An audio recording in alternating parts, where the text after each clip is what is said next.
Good evening. Let's call the meeting to order and stand for the Pledge of Allegiance, please.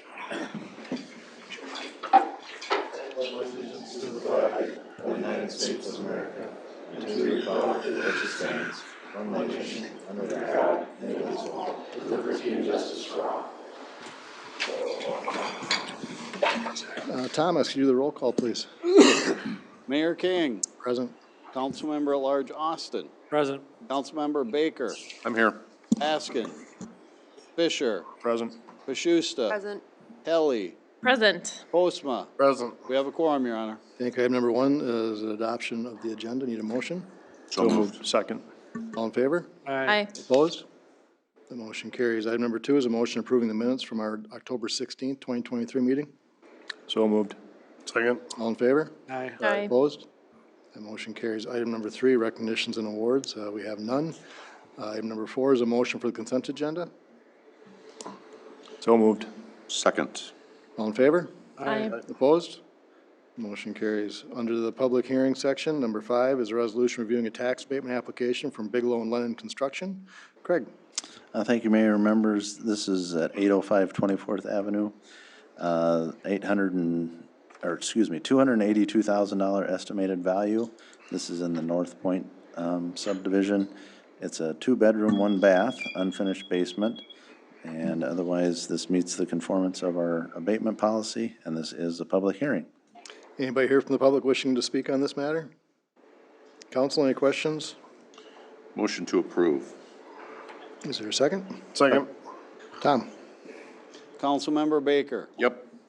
Fisher. Aye. Pashusta. Aye. Helly. Aye. Postma. Aye. Councilmember at Large Austin. Aye. The resolution passes 6-0, Your Honor. Thanks, Tom. Under awarding of the bid, number 6 is a resolution receiving a bid for residential building demolition. Holly? We received 2 bids. We requested 3. One bid was rescinded after we had some further discussion. So we were left with Jim's Excavation LLC, $26,350 for 2 houses and 2 garages. Council, any questions for Holly on this? If not, looking for resolution to award the bid? So moved. Second. Tom? Councilmember Baker. Yep. Fisher. Aye. Pashusta. Aye. Helly. Aye. Postma. Aye. Councilmember at Large Austin. Aye. Resolution passes 6-0, Your Honor. Thank you. Under petitions and requests, item number 7 is accepting donations to the city of Austin, and they are $500 to the 4th Avenue Fest from Moore County Soil Water Conservation District and $25 from Margaret List for the 2024 flowers. With that, looking for a motion to approve accepting those donations. So moved. Second. Tom? Councilmember Baker. Yep. Fisher. Aye. Pashusta. Aye. Helly. Aye. Postma. Aye. Councilmember at Large Austin. Aye. Resolution passes 6-0, Your Honor. Thank you. Item number 8 is a resolution approving a memorandum of agreement with the Minnesota Public Employees Association. Craig? Thank you, Mayor and members. This is our 8th and final MOA. This is with the Minnesota Public Employees Association. This is our APD Supervisors Group. This is the same terms as the other MOAs that have been approved. Happy to answer any questions. Council, any questions? Motion to approve. Is there a second? Second. Tom? Councilmember Baker. Yep. Fisher. Aye. Pashusta. Aye. Helly. Aye. Postma. Aye. Councilmember at Large Austin. Aye. Resolution passes 6-0, Your Honor. Thank you, Tom. Item number 9 is a resolution decertifying tax increment financing redevelopment from the district number 8. Tom? Whittier Apartments, which is considered TIF District 8 Cedarview housing, was created in 1998. It was a pay-as-you-go district whereby the developer paid their taxes each year, tax increments each year. They were remitted to the city, and we gave 90% back to help with their financing. Well, the agreement is now expired because the last payment was made, so under the TIF law, we're supposed to be decertifying the district and rebating back to the county any excess dollars remaining in that fund, for which then the county redistributes it, city, county, school, based on tax rates. So that being said, and having no further obligations in TIF District number 8, we would like to decertify it at the end of this year. December 8th, I just chose a date to make sure we got the second half tax increment payment from the county. And when that's done then for payable 2024, Whittier Apartments will be on the tax rolls just like any other apartment or building would, and the city would no longer collect 100% of the taxes. Excellent. Thank you. Council, any questions for Mr. Dankert? If not, looking for resolution. So moved. Is there a second? Tom?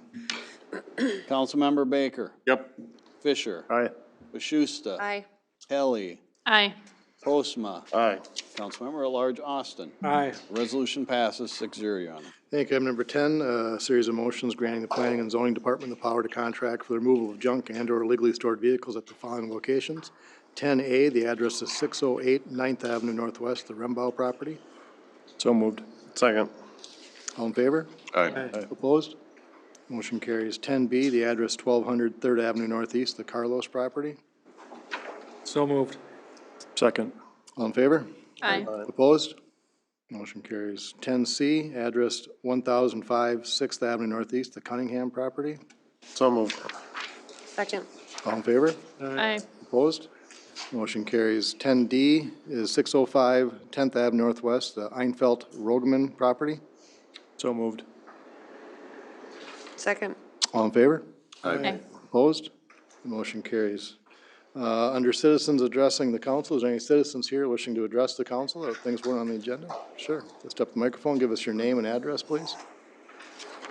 Greg Gilman, 1407 24th Street, northwest, or southwest. I work for the street department.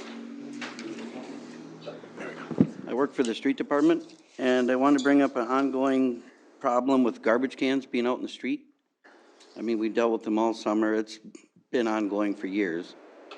You know, trying to sweep the streets. Now we're sucking leaves and the snow plowing. I don't know if there's any way council could send a letter to the garbage companies. How about if you No. just smoke the garbage can? It'll only take once. It'll only take one time On each block. on each block. It's been done, but then they want you to go back and pick it up. Is there some mechanism, and I'm assuming this happens every year, is there a way we can get letters out, or I don't know how this might work? You want them on the boulevard or in the driveway, I'm guessing, Yes. not in the street. Right. And yeah, the other day, they were all in the street because of the wind, but I don't know, I'm open to suggestions on how we might get that information out there. Like I said, I don't know how long it's been a few years. They put on Facebook the cans out in the street with a sad face and the cans on the boulevard. We don't want sad cans. Is it the people putting out the cans in the wrong places, or is it the companies putting them back after they dump them in the wrong They places? both. Okay. This year seems to be the worst as far as the company putting them back in the street. So maybe a letter to our garbage refuse companies with a little reminder couldn't hurt as well. Well, like I said, if there's 4 garbage companies, I mean, you send out 4 letters and then it's their responsibility Yeah. to send it to the customers. Yeah, I mean, to me, we feel in the street department, it's not our responsibility. I think we can do both. We can probably do letters to the garbage haulers plus do the Facebook thing, I'd Yeah. imagine. Yeah, anything else, anybody got ideas, that'd be great, other than smoking the garbage can. No, I appreciate it. Thank you. We'll see if we can You. take care of that. Thanks, Greg. Anybody else, citizens addressing the council? Tim, please step to the microphone, give us your name and address.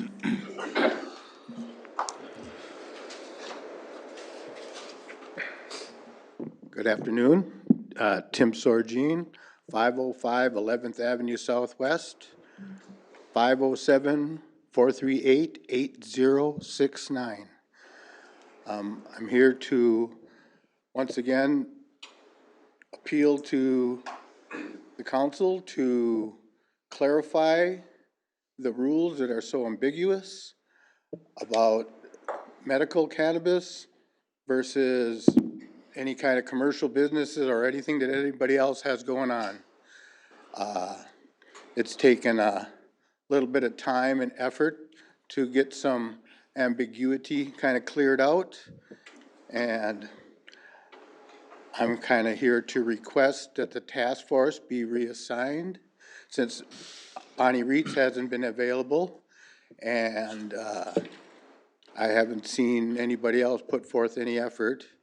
And, you know, nothing personal, but I think that maybe you should recuse yourself due to the conflict of interest, you being head of probation. It's hard for you to speak for the people when you have such guidelines that you seem to have that you have to deal with the people with.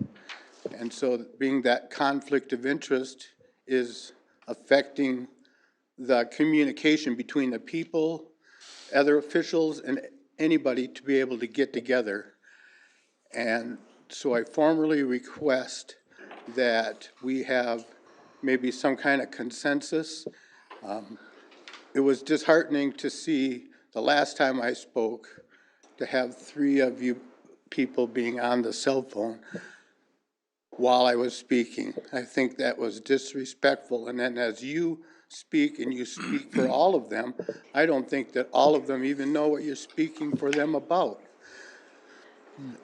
And so to clarify a lot of different things at the rate of way things are going, so that you don't alienate certain people, having that togetherness, that meeting, or at least online with the website, getting back to where it used to be, would be a positive thing for the rest of the people.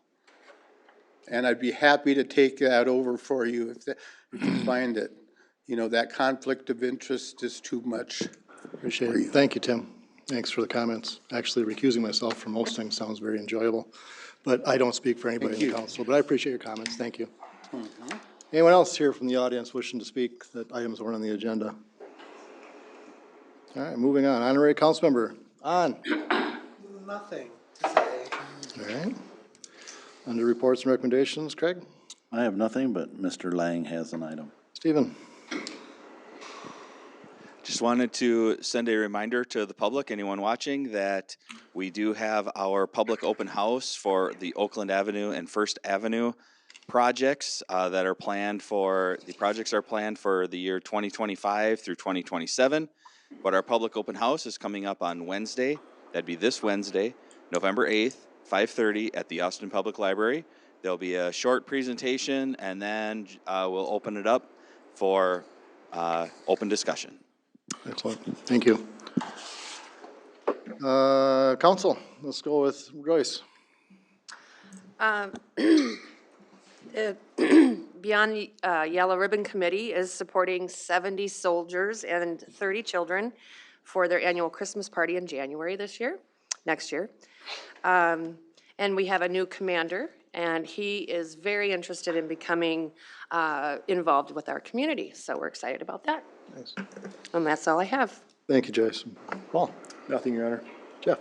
Nothing, Your Honor. Jeff? Just one thing, wow, did I get a lot of not so positive things said to me about the Complete Streets policy. I guess it's gonna continue, so. Thank you. That's it. Mike? Nothing, Your Honor. Laura? Update for Parks, Recreation, and Forestry. We had 2 finalists come in for the open director for interviews, second round interviews. I want to thank Kristen Olson and the Chamber of Commerce. When the candidates come in to do an interview with us, they get a total picture of the community because they get a tour from the chamber, and families, if that's a concern, get connected with the school district and so forth. So just a good Austin moment where we're really taking care of people and selling our community as a team. We're expecting to narrow that down later this week, and I'm hopeful that we'll have a hire to announce very soon. The Parks Board approved collaborating with the Friends of the Library on a permanent book walk around Mill Pond. There's still some details to be worked out, but we think that's going to be a great collaboratory project. The Nature Center was able to update their cross-country skis. This has been a years-long process because of where the skis themselves are manufactured, which happens to be in the Ukraine. And there was some COVID supply chain before that, so we're happy that that's finally getting finished. The public deer hunt is underway. 30 deer have been harvested to date. The Nature Center and the trails are still open, although there may be deer hunters out there actively hunting. It is still safe for you to take your family on the trails. Never hurts to wear bright color. The Nature Center hosted an 8K. Yes. Councilmember Postma is demonstrating today an excellent bright color. Satisfactory colors. The Nature Center hosted an 8K in October on the day of the eclipse. So it sounds like they're not going to wait for another eclipse before they host another athletic event like that, which is great. Thank you to Riley Donovan for bringing Rolling Wreck to the downtown Halloween celebration. It was a nice addition and a great way for the city to be represented there. Under Culture and Arts Commission, we applied for a grant for a pollinator demonstration garden. And this would be a permanent structure near the mural that we completed this summer to keep building on that momentum. We'll find out later this month. And then the Culture and Arts Commission is also collaborating with Mower County about some public art on the Roosevelt Bridge project. So just illustrates to me again that so much community work is on a very, very, very long timeline. And if your first efforts don't work, keep at it, and eventually it'll cycle back around and get done. That's it.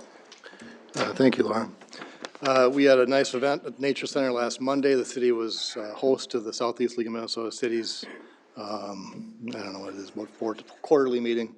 And certainly had good attendance. I appreciate Luke for helping set up, tear down, as long as Bree. Bree also was very impactful. So a lot of great comments. Always nice to feature our city at those.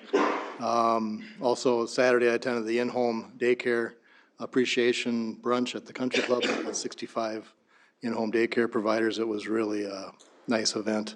Gave away awards for the longevity, and they gave away some great gift baskets. And it was really a nice deal. I didn't know what to expect, but I was very, very impressed how classy it was. So it's always nice to appreciate those that give of their time and certainly aren't getting rich doing what they're doing to help the workforce out and provide that in-home childcare. So with that, I also want to mention that the new work session formality or arrangement will be, we just stay up here. We're fighting some audio issues and some in the corner issues with having backs to the audience. So I just think it's overall best just to stay up here. We'll take the break to get the tape rewound and then be back up here and start our work session. So that's how it just works better that way. So I'd like to get together in more of a setting that's more familial, but it just doesn't seem to work. So we'll just stay up here if that's okay with everybody. With that, take a motion to adjourn to November 20th, 2023. So moved. Is there a second? Second. All in favor? Aye. Opposed? Motion carries. Thank you. We'll take a 5-minute break to the work session.